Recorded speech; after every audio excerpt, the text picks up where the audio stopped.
Hello friends, మా ఇంటి రుచులకు స్వాగతం. ఈరోజు నేను కాకరకాయతో పులుసు చేస్తున్నానండి. ముందుగా 1/2 కిలో కాకరకాయలు కట్ చేసి కడిగి ఉప్పు పసుపు వేసి పక్కన పెట్టుకున్నామండి. అవి బాగా నానిపోయాక అవి బాగా పిండుకొని పక్కన ఉంచుకోవాలి. 3 ఉల్లిపాయలు 3 టమోటాలు మనము ఇందులో వేసుకుంటున్నామండి. ఆయిల్ వేడయ్యాక తిరగమాత గింజలు వేసుకొని మనము కట్ చేసి పెట్టుకున్న ఉల్లిపాయలు టమోటాలు వేసేసానండి. అవి మగ్గిపోయాయి. మనం ఉప్పులో అవి మనం ఇట్లాగా ఊర పెట్టుకున్నాం కదండి, ఆ కాకరకాయలు కూడా గట్టిగా పిండేస్తే మనకు వాటర్ అనేది బయటకు వచ్చేస్తుంది, చేదు వాటర్ అనేది. అప్పుడు మనము ఇందులో వేసేసుకొని మొత్తం ఒకసారి కలుపుకుందామండి. పచ్చిమిర్చి కూడా వేసాను 2. ఈ కాకరకాయ పులుసులో ఎండు చేపలు వేసుకొని చేసుకుంటారండి, అవి ఇంకా బాగుంటుంది. కొంచెం పసుపు వేసాను, 1 స్పూను కారం కూడా వేసేసానండి.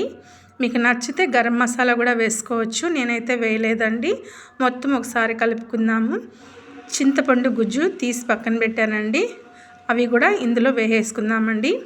50 గ్రాములు ఉంటుంది చింతపండు, అది మనము కలిపి పక్కన ఉంచుకొని ఆ వాటర్ ఇందులో వేసేసానండి.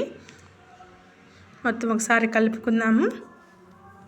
ఈ కాకరకాయ పులుసులో కూడా శనగపిండి వేస్తున్నారు చూశాను నేను, కానీ నేనైతే వేయలేదండి.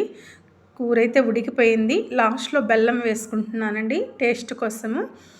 కొత్తిమీర కరివేపాకుతో కూడా గార్నిష్ చేసేసుకుందాము. మొత్తం ఒకసారి కలుపుకొని మన కాకరకాయ పులుసు అయితే రెడీ అయిపోయిందండి.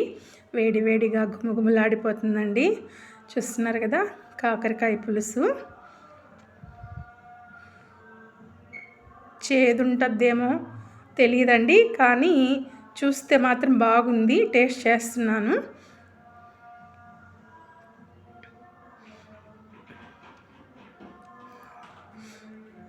కర్రీ అయితే సూపర్గా వచ్చిందండి. నచ్చితే లైక్ చేయండి, షేర్ చేయండి, కామెంట్ చేయండి.